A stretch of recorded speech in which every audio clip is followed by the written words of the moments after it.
IMF نے PIA اور حکومتی ملکیتی اداروں کی نجکاری کا پلان طلب کر لیا۔ حکومتی دستاویزات کے مطابق PIA کی نجکاری کے لیے بینکوں اور حکومت کے درمیان قرض ٹرم شیٹ پر IMF کو بریفنگ دی جائے گی۔ ذرائع کے مطابق PIA کی نجکاری کے لیے کمرشل بینکوں سے 12% تک شرح سود پر ٹرم شیٹ ایگریمنٹ ہوگا۔ کمرشل بینکوں سے قرض ٹرم شیٹ معاہدے طے پانے پر بینکوں سے NOC ملے گا۔ IMF کو ڈومیسٹک فائنانس، حکومتی گارنٹیز سمیت ہیلتھ اور ایجوکیشن سیکٹر کے اخراجات پر بریفنگ دی جائے گی۔ ٹیکس پالیسی، ایڈمنسٹریشن اور ریونیو پر FBR کے وفد سے مذاکرات ہوں گے۔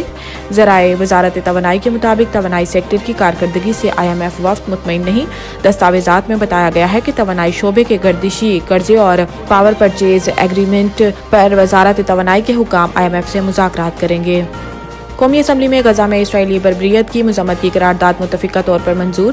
قرارداد کے متن میں کہا گیا ہے کہ ایوان فلسطین میں اسرائیلی جارحیت کی مذمت کرتا ہے۔ غزہ میں سیز فائر کے لیے حکومت عالمی برادری پر زور دے۔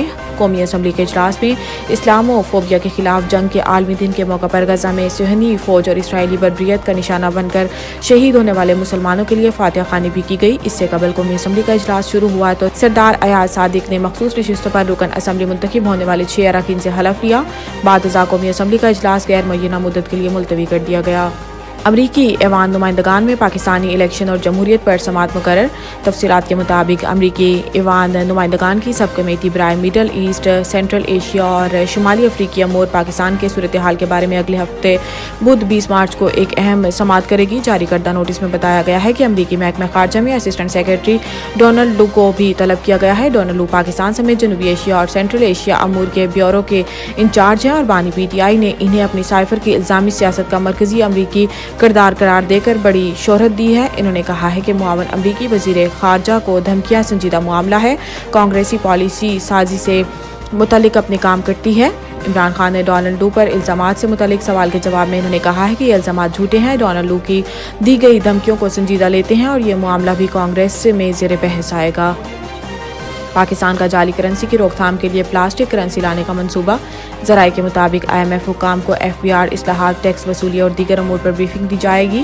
رواں مالی سال ٹیکس وصولی میں کمی پر مزید فوری اقدامات پر بریفنگ بھی دی جائے گی۔ ذرائع کا کہنا ہے کہ اسٹیٹ بینک کے حکام جعلی کرنسی کی روک تھام کے لیے نئے پلاسٹک نوٹ جاری کرنے کے پلان پر IMF وفد کو بریفنگ دیں گے۔ اس طرح کے کرنسی نوٹ مشرق بعید کے ممالک اور سوئٹزرلینڈ میں استعمال ہو رہے ہیں۔ اس کے علاوہ IMF کو اقوام متحدہ کے انسداد کرپشن کنونشن کے ماتحت ملکی رپورٹ جاری کرنے پر بھی بریفنگ دی جائے گی۔ IMF نے پاکستان سے انسداد کرپشن کے اداروں کے استعداد کے بارے میں ماہرین سے رپورٹ تیار کرانے کی شرائط رکھی تھی۔ ذرائع کے مطابق IMF کی اس شرط پر عمل درآمد وزارت داخلہ اور وزارت قانون نے کرنا ہے۔ نوید ٹکہ شاپ، منشی محلہ چوک۔ نیا انداز، نیا ذائقہ اور معیار ایک ساتھ۔ نوید ٹکہ شاپ اپنا پیغام دیتے ہیں، ریٹ وہ جو ہر کسی کی پہنچ میں۔ نوید ٹکہ شاپ کی نئی آئٹم میں فش ٹکہ، چکن پکوڑا، سجی چکن ٹکی، آلو چکن ٹکی، شامی کباب، بہترین اور صاف ستھرا ماحول، ذائقے دار بہترین کھانوں کا مرکز، ایک بار ضرور آزمائیں۔